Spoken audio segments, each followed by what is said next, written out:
Hello and welcome back to Biotic World. Today we are diving deep into the fascinating world of plant tissue culture. Whether you are a university student, a researcher, or just a biology enthusiast, this video will give you a comprehensive understanding of this cutting edge technique that has revolutionized plant science. Let's get started. Plant tissue culture is a technique used to grow and propagate plants under sterile conditions on a nutrient medium in a controlled environment. This method is used on the principle of totipotency. Totipotency is the ability of plant cell to regenerate into a whole plant. This technique is widely used in agriculture, horticulture, and biotechnology for purposes such as mass propagation, conservation of endangered species, and genetic modification. This journey of plant tissue culture began in early 1900s when German botanist Gottlieb Haberland introduced the concept of cultivating isolated plant cells. However, significant advancement came later with the discovery of plant growth regulators like auxins and cytokines in the 1930s and 1940s. Now let's talk about the tools and equipments. For plant tissue culture, we need specific tools and equipments to ensure sterile conditions. The key terms include an autoclave to sterilize media and tools, a laminar airflow hood to maintain aseptic conditions, the growth chamber with controlled light and temperature settings. The nutrient media is the backbone of tissue culture. It contains macronutrients and micronutrients, vitamins, carbon sources like sucrose, plant growth regulators like auxins and cytokines, a gelating agent such as agar to provide a solid support. The process involves critical steps. First, selection and preparation of explants. Choose plant parts like leaves, stems, or roots.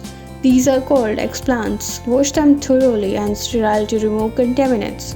Second section is inoculation. Place the sterile explant into the nutrient medium in sterile conditions. Third, incubation. Transfer the culture to a growth chamber with controlled light and temperature. Fourth is the callus formation. Cells divide to form an unorganized mass cells called callus.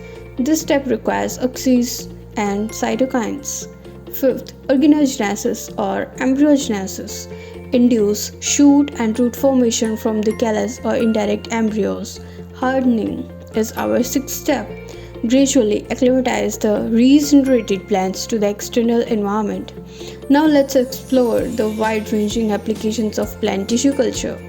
First, micropropagation, producing large number of identical plants like orchids and bananas. Second, germplasm conservation, preserving endangered plant species through cryopreservation or into in vitro storage. Third, production of disease-free plant, eliminating viruses and other pathogens from crops like potatoes through meristem culture.